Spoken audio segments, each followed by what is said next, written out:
Hi hello అండి. Welcome back to my channel. ఇవాల్టి వీడియోలో నేను టేస్టీ అండ్ సింపుల్ మటన్ బిర్యానీని ఎలా తయారు చేసుకోవాలో చూపించేస్తాను.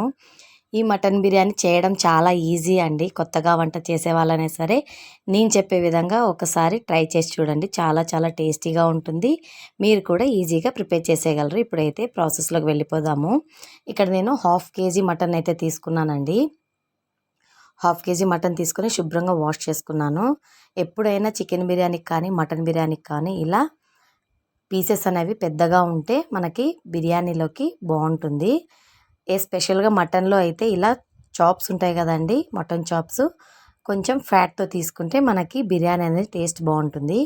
ఇప్పుడైతే ఇందులోకి హాఫ్ టేబుల్ స్పూన్ అల్లం వెల్లుల్లి పేస్ట్, హాఫ్ టేబుల్ స్పూన్ పసుపు, అలాగే కొద్దిగా ఉప్పుని యాడ్ చేసి మనం వేసిన అల్లం వెల్లుల్లి పేస్ట్, ఉప్పు, పసుపు మటన్కి పట్టే విధంగా అయితే ఇలా అంతా మిక్స్ చేసుకొని ఇప్పుడు ఇందులోకి టీ గ్లాస్ అంత వాటర్ని అయితే యాడ్ చేసుకుందాము. టీ గ్లాస్ అంత వాటర్ సరిపోతుందండి, ఎందుకంటే మనకు మటన్లో ఉడికేటప్పుడు వాటర్ వస్తుంది కదా, అందులోనే చక్కగా కుక్ అయిపోతుంది. మూత పెట్టి ఒక 5 విజిల్స్ అయితే రానిచ్చుకుందాము. మటన్ ఉడికే లోపల మనం ఇక్కడ బియ్యం అయితే నానపెట్టుకుందామండి. ఇక్కడ నేను 2 గ్లాసుల సోనా మసూరి రైస్ తీసుకున్నానండి. మీరు కావాలంటే బాస్మతి రైస్తో కూడా చేసుకోవచ్చు. ఇప్పుడు వీటిని శుభ్రంగా 2 టైమ్స్ వాష్ చేసేసుకొని వాటర్ పోసి ఒక హాఫ్ అన్ అవర్ నానబెట్టుకుందాము. ఇక్కడైతే మన మటన్ చూడండి చక్కగా ఉడికిపోయింది. ఒక ఫోర్క్ తీసుకొని మటన్లోకి ఇలా ఫోర్క్ని గుచ్చినట్లయితే మనకి ఫోర్క్ అనేది ఈజీగా లోపలికి వెళ్ళిపోవాలి. చూసారుగా చక్కగా ఎలా ఉడికిందో. ఇప్పుడైతే స్టవ్ పైన ఒక బిర్యానీ హండీ పెట్టుకొని అందులోకి ఒక 4-5 టేబుల్ స్పూన్స్ ఆయిల్ని అయితే యాడ్ చేసుకోవాలి. ఆయిల్ కాస్త హీట్ అయిన తర్వాత హోల్ బిర్యానీ స్పైసెస్ని అయితే ఇందులో యాడ్ చేసుకోవాలి. షాజీరా, మరాఠీ మొగ్గ, లవంగాలు, నల్ల యాలుకలు, అలాగే దాల్చిన చెక్క, స్టార్ అనాసి, బిర్యానీ ఆకు, బద్ద పువ్వు అన్నీ వేసి ఇలా స్పైసెస్ని ఫ్రై చేసుకోవాలి. ఇలా స్పైసెస్ అన్నీ ఫ్రై అయిన తర్వాత సన్నగా కట్ చేసి పెట్టుకున్న ఉల్లిపాయ ముక్కల్ని యాడ్ చేసుకొని ఈ ఉల్లిపాయ ముక్కలు అనేటివి మనకి లైట్ గోల్డెన్ బ్రౌన్ కలర్ వచ్చేంత వరకు అయితే ఫ్రై చేసుకోవాలండి. ఇలా ఉల్లిపాయ ముక్కలు లైట్ గోల్డెన్ బ్రౌన్ కలర్ వచ్చిన తర్వాత ఇందులోకి ఒక 5-6 పచ్చిమిర్చిని ఇలా స్లైసెస్గా కట్ చేసుకుని యాడ్ చేసుకోవాలి. నెక్స్ట్ సన్నగా కట్ చేసి పెట్టుకున్న పుదీనా, సన్నగా కట్ చేసి పెట్టుకున్న కొత్తిమీర. ఇది మెంతి కూర అండి. బిర్యానీలోకి మెంతి కూర ఏంటి అని అనుకుంటున్నారా? చిన్న మెంతి కూర అండి ఇది. ఒకసారి మెంతి కూర వేసి బిర్యానీ చేసి చూడండి, టేస్ట్ అనేది చాలా బాగుంటుంది. ముస్లిమ్స్ ఎక్కువగా మెంతి కూరని బిర్యానీలో వేసి చేస్తారండి, అందుకే వాళ్ళ బిర్యానీ అనేది టేస్ట్ చాలా బాగుంటుంది. ఒకసారి మీరు కూడా ట్రై చేయండి, మీకు ఎలా ఉందో కామెంట్ చేయండి. ఇలా అంతా ఫ్రై అయిన తర్వాత ఇప్పుడు ఇందులోకి 2 టేబుల్ స్పూన్ల అల్లం వెల్లుల్లి పేస్ట్ని అయితే యాడ్ చేసి అల్లం వెల్లుల్లి పేస్ట్ పచ్చివాసన పోయేంత వరకు అయితే ఫ్రై చేసుకొని నెక్స్ట్ ఇందులోకి సన్నగా కట్ చేసి పెట్టుకున్న టొమాటో ముక్కలను కూడా యాడ్ చేసుకొని టొమాటో ముక్కలు మగ్గేంత వరకు అయితే ఫ్రై చేసుకోవాలి. టొమాటో ముక్కలు మగ్గిన తర్వాత ఇందులోకి 1 టేబుల్ స్పూన్ ధనియాల పొడి, 2 టేబుల్ స్పూన్ల కారం, అలాగే ఇక్కడ ఆర్చి గరం మసాలా యూస్ చేస్తున్నాను నేను. ఆర్చి గరం మసాలా ఒక హాఫ్ టేబుల్ స్పూన్. ఇది బిర్యానీ మసాలా అండి, నేను ఇంట్లోనే ప్రిపేర్ చేస్తాను.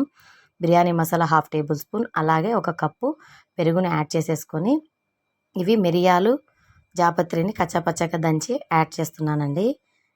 ఇలా మనం వేసిన స్పైసెస్ అంతా చక్కగా ఇలా ఆయిల్లో కుక్ అయ్యే విధంగా అయితే ఫ్రై చేసుకొని నెక్స్ట్ ఇందులోకి రుచికి సరిపడా ఉప్పు, అలాగే హాఫ్ టేబుల్ స్పూన్ పసుపును కూడా యాడ్ చేసుకోవాలి. ఉప్పు చూసి యాడ్ చేసుకోండి, ఎందుకంటే మనం మటన్లో కూడా ఉప్పుని యాడ్ చేసాం కాబట్టి ఉప్పుని కాస్త చూసి అయితే యాడ్ చేసుకోవాలి. నెక్స్ట్ మనం ముందుగా ఉడికించుకున్న మటన్ని వాటర్తో సహా ఈ మసాలాలోకి వేసేసుకొని మూత పెట్టి ఒక 5-6 నిమిషాలు ఉడికించుకుంటే మన మటన్ చక్కగా అంతా కుక్ అయిపోయి ఇలా అవుతుంది. నెక్స్ట్ ఇందులోకి కొద్దిగా టేస్టింగ్ సాల్ట్ని యాడ్ చేశాను నేను. టేస్టింగ్ సాల్ట్ యాడ్ చేయకపోయినా టేస్ట్ ఏం మారదండి, మీకు నచ్చకుంటే స్కిప్ చేసుకోవచ్చు. ఇలా మటన్ అంతా కుక్ అయిన తర్వాత స్టవ్ ఆఫ్ చేసి ఒక నిమ్మకాయని అయితే ఇలా స్క్వీజ్ చేసుకోవాలండి. మనము వేడి మీద వేస్తే చేదొచ్చేస్తుంది.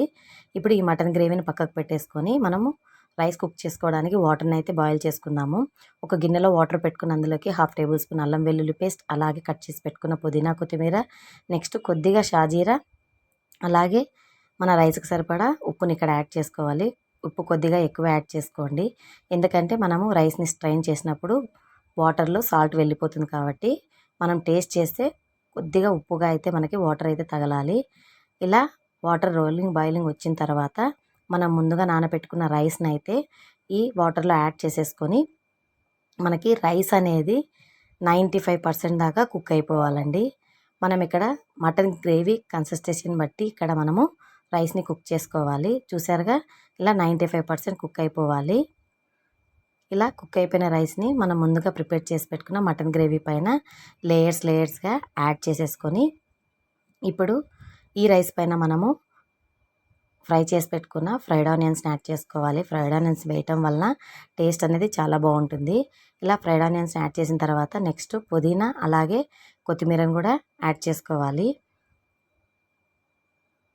ఇప్పుడు పైనుంచి కొద్దిగా గరం మసాలా స్ప్రింకిల్ చేసుకొని ఇప్పుడు ఒక 2 టేబుల్ స్పూన్ల గీని అయితే ఇక్కడ యాడ్ చేసుకోవాలండి.